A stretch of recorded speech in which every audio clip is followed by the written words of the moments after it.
next point, which is the jobless claims hit a new pandemic low. So they dropped about 51,000 to 364,000. That is initial jobless claims. So that's continuing about a month-long downtrend here. It's still above pre-pandemic levels, but to give you an estimate here, pre-pandemic levels on March 15th, 2020, that level was at 256,000. We're at about 364. So we are definitely getting closer. It's definitely getting tight. The labor market's definitely kind of people starting to go back to work. Right, we're starting to see a bit of a relaxation here. Employers added about 706,000 jobs, and unemployment rate fell to about 5.6. So we're trending in the right direction. We're still about 6.6 million jobs smaller than pre-pandemic, but that's not crazy considering how many businesses went out, how many people got fired and furloughed. Not to mention how many people don't want to go back to work currently, and how many people maybe can't go back to work because they have to worry about their children, they have to worry about taking care of things at home. So it's definitely not crazy to think that way, but we're definitely going in the right direction.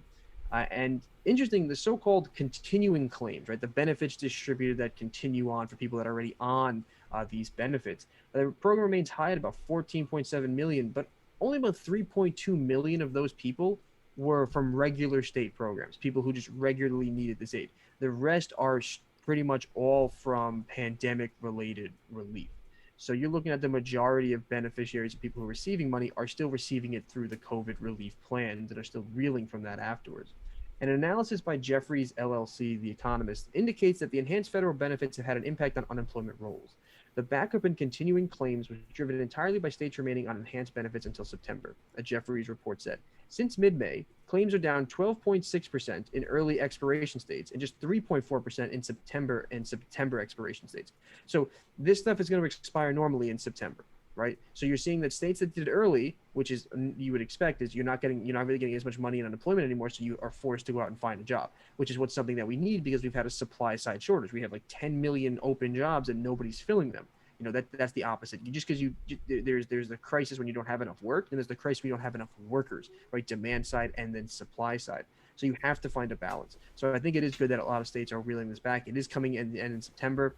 So for people who need the money, I definitely make some plans to move forward, but we can't just keep pushing things off because we just don't have the money for it. We really, really don't. It really is supposed to be reserved for people who really, really need it. And not to mention, we already have tax credits coming down that start this month, the $3,000 per child tax credits, stimulus payments for people that have kids and people that are in families. Like, there's a lot of stuff that Joe Biden's administration is pushing down, a lot more money that's coming in that's also being factored into the growth factors of the next couple of years of GDP. So, but we need to find a balance because we can't just we can't just keep pumping money out. We're going to run out and we're going to have to keep borrowing to take more. And if what's happening in the market with repo and reverse repo is true, we're running out of collateral in the market anyway. Liquidity will dry up eventually. And then we're going to have a problem where we're going to have to just keep deficit spending and deficit spending and deficit spending, which is great until we have an actual problem we have to deal with and we don't have the money to do it. And I think we just got off a pretty big problem. So it's definitely a balance that needs to be struck. But I think we're moving in the right direction. And I think the markets are starting to look a little better. I think the economy is starting to look a little bit stronger. That doesn't say anything about the long-term effects of the market, but it definitely looks like our economy is it's not crippled anymore. That's why we need to wean ourselves off all these programs because we're getting stronger. Like America's picking itself back up. We don't need to keep pumping it full of cash necessarily that we don't have. Well, that's the thing. The retail investors are the ones that started pumping it full of cash during the pandemic. So retail investors still only make up 10% of the total market volume, 15% during the pandemic. But I'm not talking about the market, I'm talking about the economy. Retail investors aren't the ones pumping the money into the economy. In fact, retail investors are arguably taking money out of the economy because a lot of people using stimulus checks and just becoming investors are taking that money and just pumping it and playing with it on the stock market. But we're seeing a lot of people with there's plenty of jobs out there. We're seeing companies that are offering raises.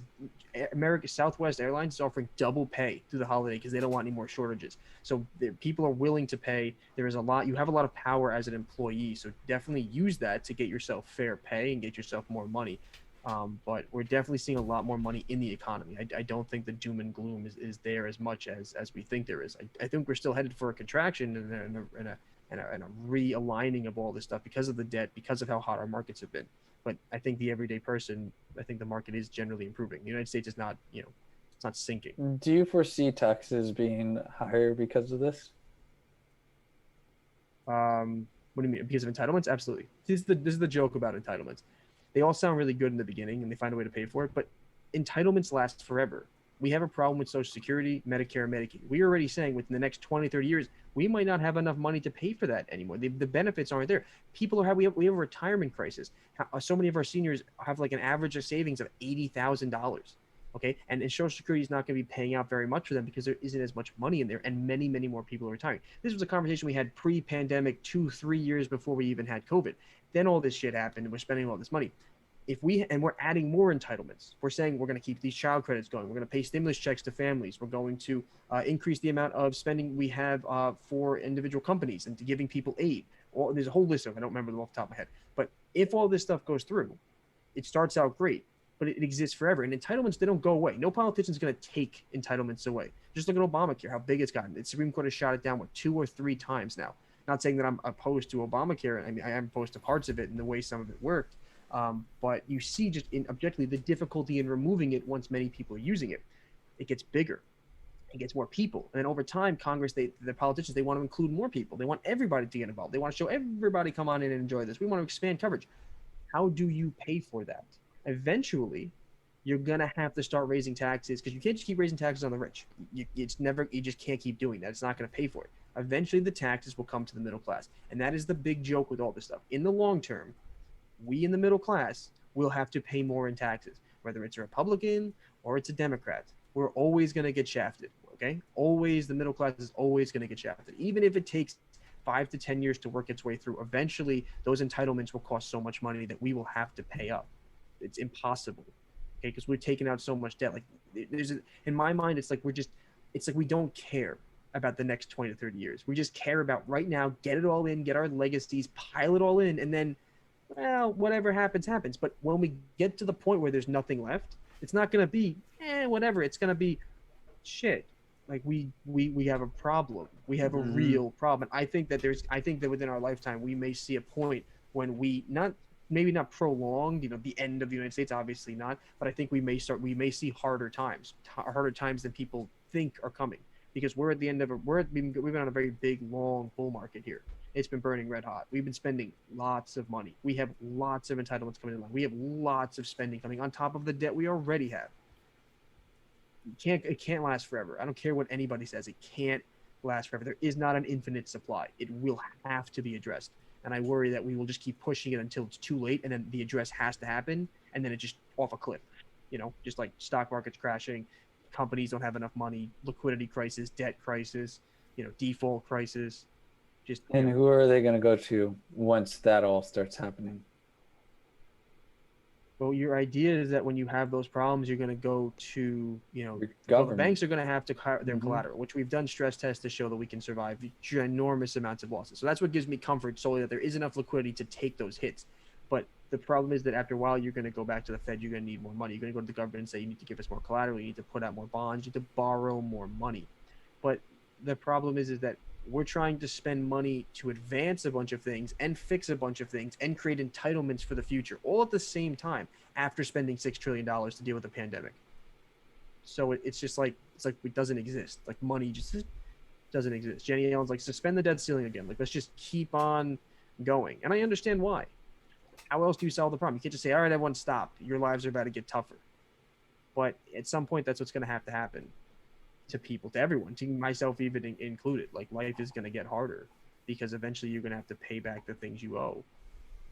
And if we don't deal with it, eventually, I don't know the time. I don't know enough about it to know like the exact timing, but I know that when you just keep taking out more and more debt and spending more and more money, just think about it. If you had credit cards, you were spending lots of debt and spending lots of money. Eventually, you'd have to stop spending money, right? You'd have to start saving. Well, imagine that on a countrywide scale. Yeah, not pretty. Definitely not something I'm looking forward to.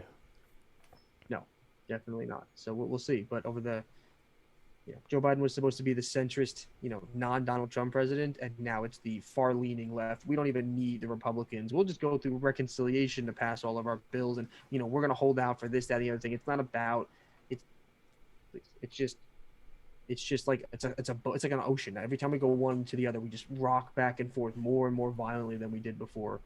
And we're at a point where the only solutions we think of are big spending and large political leaps. No one cares about coming together. No one cares about conversing. No one cares about working out the problems.